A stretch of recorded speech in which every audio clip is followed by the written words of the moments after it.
A treat in the mail today. This is a preview of some of the fabrics from the Tumbleweed colorway for the upcoming Wild West Puzzle Mystery Quilt from Cotton Cuts. And I am an ambassador this time around for that mystery quilt, so I am happy to share my adventures with you as we dive into the unknown with this mystery quilt.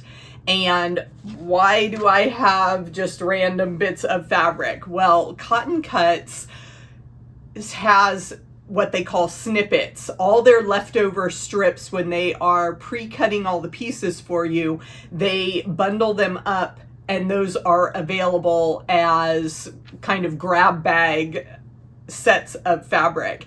And they sent me a package of snippets and said, design something. So we are going to explore what I can make with these snippets and come up with a block or two. And I'm thinking they will be fun to put on the back of my quilt when I get it finished. So, big reveal.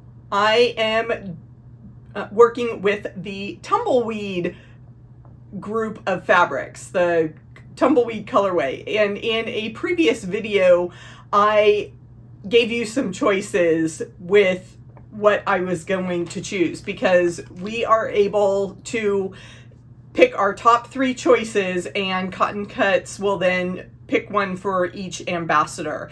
And I'm going to be sewing with Tumbleweed.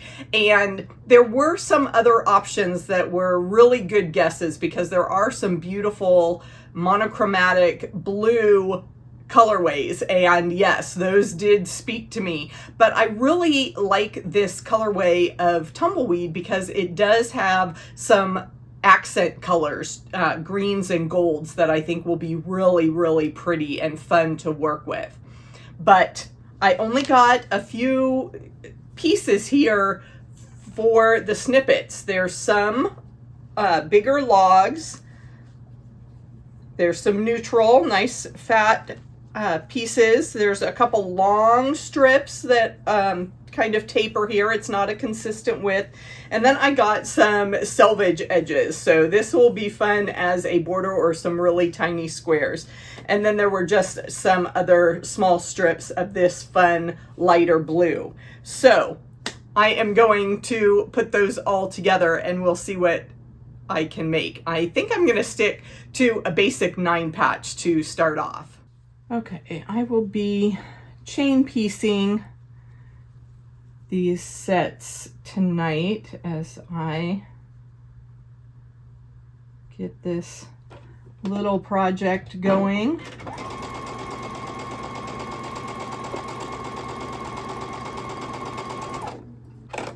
They gave me selvage edge fabric, and I'm gonna just make sure that is in the seam allowance. I made sure that when I cut that strip, it was only 1/4 of an inch of the actual selvage of the fabric. And that gets hidden in the seam. So I need, for my design, I need a big 9, basically a double 9 patch. I'm putting some 9 patches in the corners of a 9 patch. And so that's why I am sewing these strips together, so that I can just subcut the units rather than cut all the little squares I need and then sew them together. I'm going to sew the strip sets first and then make them into 9 patches. So here's my little chain piecing exercise. I can do the 1 row of the big 9 patch of these with the dark in the middle.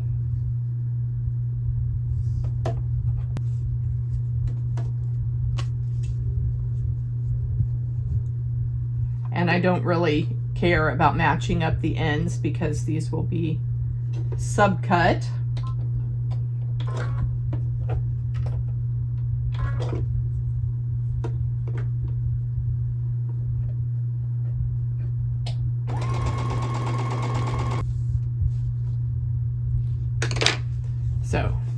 can press these, and then I hope I cut enough strips to do the 4 9 patches that I need. And I've got my strip sets subcut, and we will just nest those seams.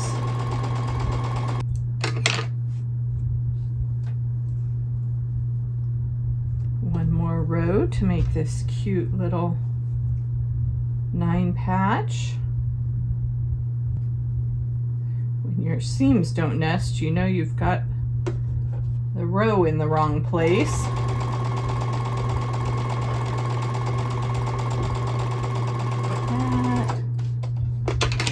And you may have noticed I didn't pin these. I usually do on 9 patches, but these sections are so small that I'm just trying to line them up before I put it under the needle, and then I just hold it in place and good to go.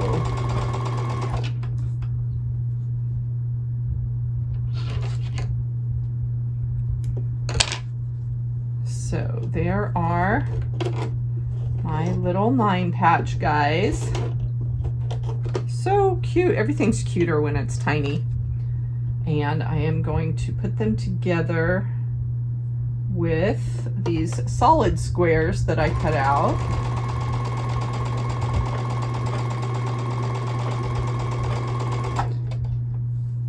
I should say plain.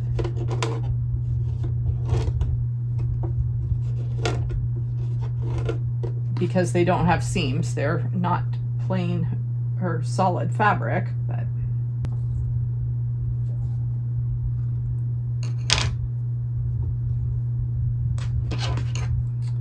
looking good so far.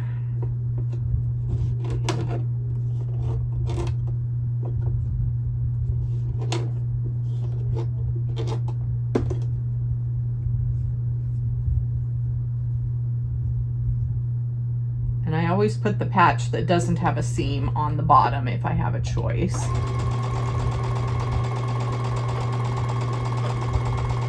Just so I can make sure that I don't flip those other seams the wrong way.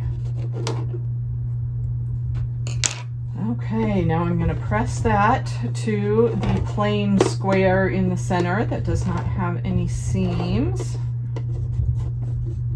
And then I will finger press this center row.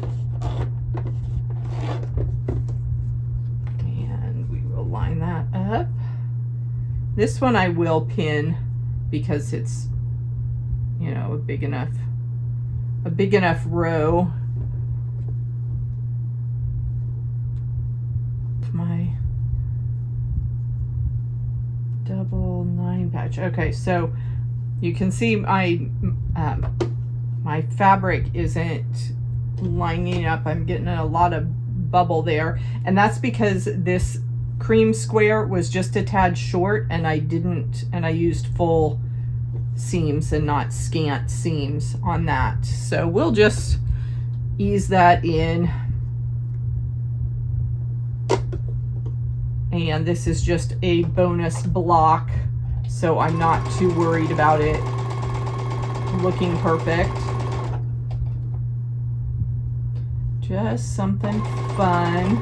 You know, when you're playing with scraps, sometimes the sizes don't match up, and I almost have a little pleat there that's not, you know.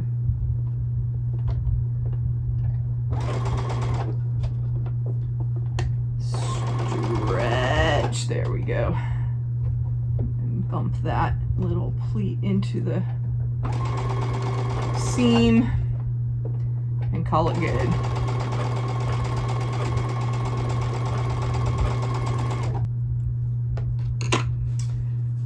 And there we have a double 9 patch. Cute, cute, cute. Now, I still have some snippets, so I could just continue to build borders around this, but I think I will make a different block. I will go to my old standby, make something with 2.5 inch squares and some half square triangles. So I'm doing the 2 at a time method and just eyeballing that. So I'm making my favorite friendship star out of the 9. It's another 9-patch layout, but I love to make it with these little 2.5 inch squares, and I have to rotate my triangles around to get that star to appear in the center. And we don't have enough fabric in these snippet packs to make any one big thing or repeated blocks. But when you have orphan blocks like this, we could use them, as I said, on the back of our quilt, or we can make table runners or placemats.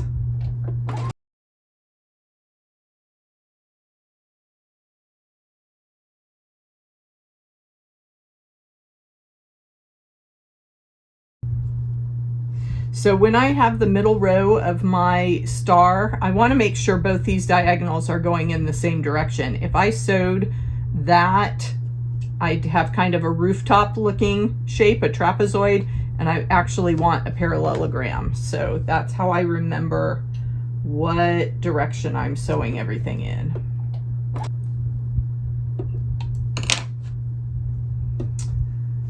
Ta-da! There's my little friendship star from the Snippets of Tumbleweed. There are the blocks I made as a preview for the Tumbleweed colorway of the Wild West Puzzle Mystery Quilt from Cotton Cuts. And I was just thinking I could put those together as 2 sides of a tote bag, and that would be adorable.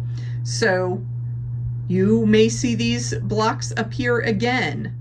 Let me take a step back and explain mystery quilts in a little more detail, because that concept may be new to some of you. When you sign up for a mystery quilt, whether it is an online program or it may be an in-person class at your local fabric shop, you are given clues. You're told what fabric requirements are, and then you're just told, for instance, cut 24 3-inch half square triangles, and you make those units and you set them aside. And then your next clue may be to make 18 3-inch squares with, you know, another 12 flying geese units of a specific size. And you keep building up these units, and then as the later clues come in, you are told how to put everything together to make a new quilt, and you'll see the full layout at the end. And there are some people that just hate mystery. They hate the unknown aspect. Why would I go to all this trouble sewing something and I don't know what it's going to look like, and what if I hate it? Well, I have always been a fan of mysteries. I mean, I was reading Nancy Drew books from about the time I could pick up a book. So I do love mysteries and figuring things out, and I can also delay gratification. I don't need to know everything right away. I'm fine working one step at a time. I kind of like the big reveal at the end and wondering what it's going to turn out like. And with quilting, if you're working with pretty fabric, you know, also anything, that's the fun of it, is seeing the different color combinations and watching everything get pieced together and create something beautiful. So if you are interested in participating in a mystery project, some tips for you. Pay attention to your fabric and make sure you have a clear, light, medium, and dark, and that all the colors work in pairs, because you never know what is going to end up next to something else. And if you've got two shades that are similar, they may look great in a certain layout where they're spread apart, but if you have to sew them together, it kind of muddies things up and you lose the block. So pay attention to the fabric guidelines and the color hints if those are provided to you up front. The other thing is to stay organized. Get some clips and sticky notes, or, you know, address labels, plain stickers that you can write on and keep track of the different clues. Ziploc baggies work real well to keep your components organized. And having a dedicated project bag just for the mystery as those clues build up. That's another tip to stay organized.